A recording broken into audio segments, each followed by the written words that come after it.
Aquarius, hi! Welcome to Mr. Queen PH at ito ang inyong weekly reading for October 9 to 15, 2023. But before we begin, promote ko lang ang Aquarius bracelet. So this is for alignment ng Aquarius energies. Meron tong Sodalite, Larvicite, and Blue Apatite. So ito ay available sa aking Shopee.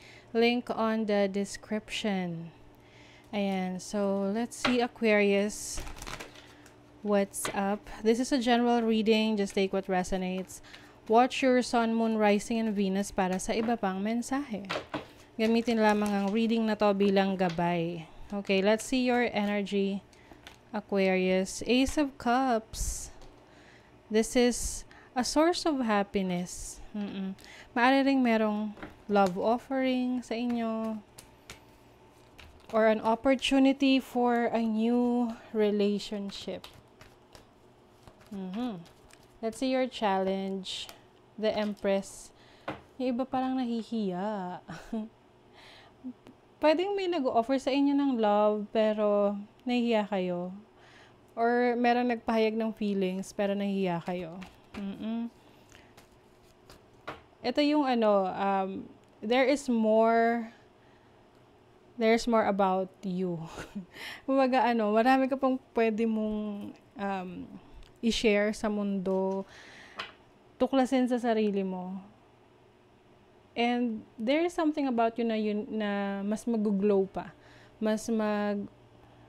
You are in the process of glowing up. Kasi may nakakita ng inner beauty mo talaga. Or regardless, ano man yung iyong gender. What is the opportunity? Queen of Wands. You have the opportunity to be free. To finally do the things na gusto mo talagang gawin. It's like you are coming out of your shell.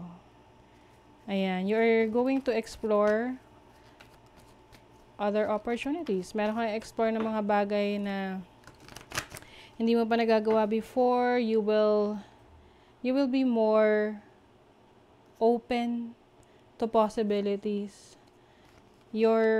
This is your blessing, the Four of Pentacles.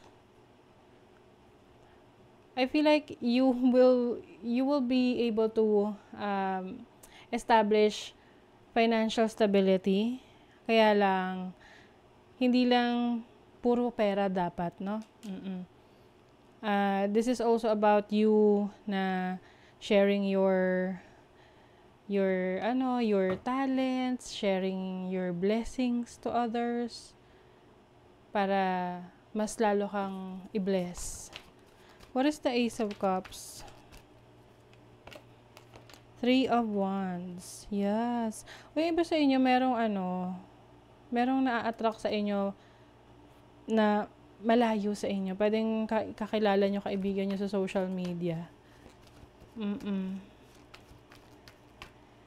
Or pwedeng yung taong gusto mo, nagkakagusto na rin sa'yo. Pero nung nalaman mong may gusto na siya sa'yo, nahihiya ka na. Oo.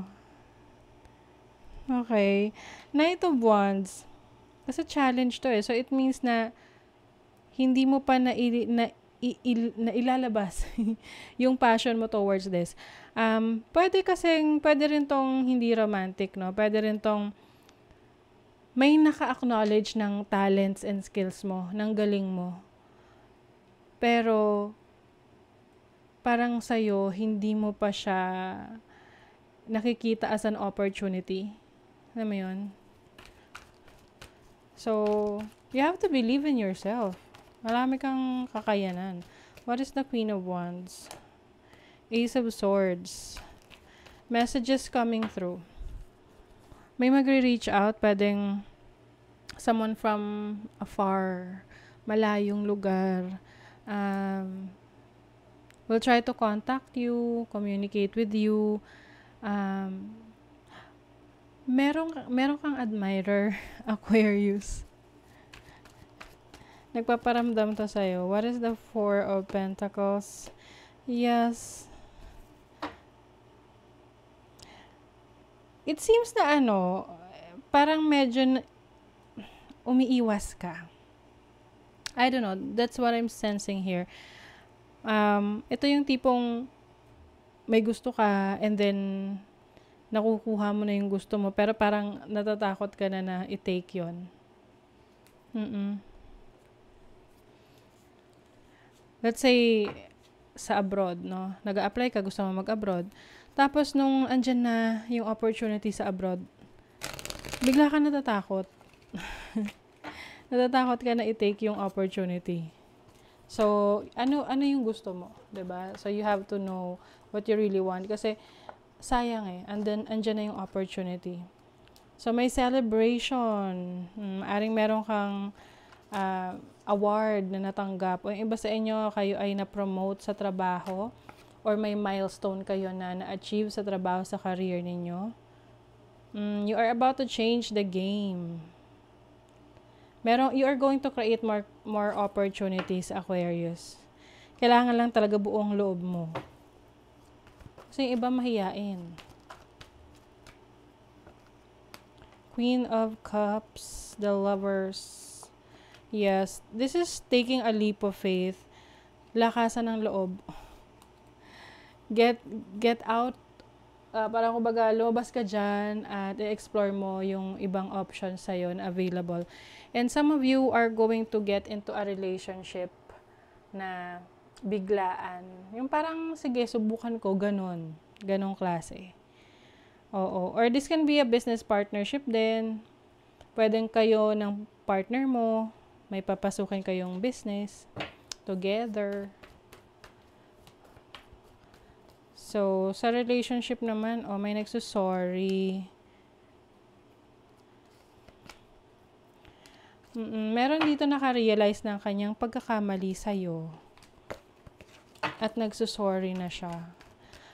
And I think this person still feels na naniniwala siya na maayos nyo kung ano man yung naging problema nyo. Ano sinasabi niya na hold on. I got this. Oo, kapit lang, ganon. And I think naman, pwedeng ikaw rin to eh. Pwedeng ikaw rin tong naging aware ka sa naging pagkakamali mo sa isang tao. And now, you are holding on to this relationship na, okay, sorry, ganon. Nagsusorry ka, alam mo yung pagkakamali mo. And you want to work this relationship out. Gusto mo ayusin. Self-worth.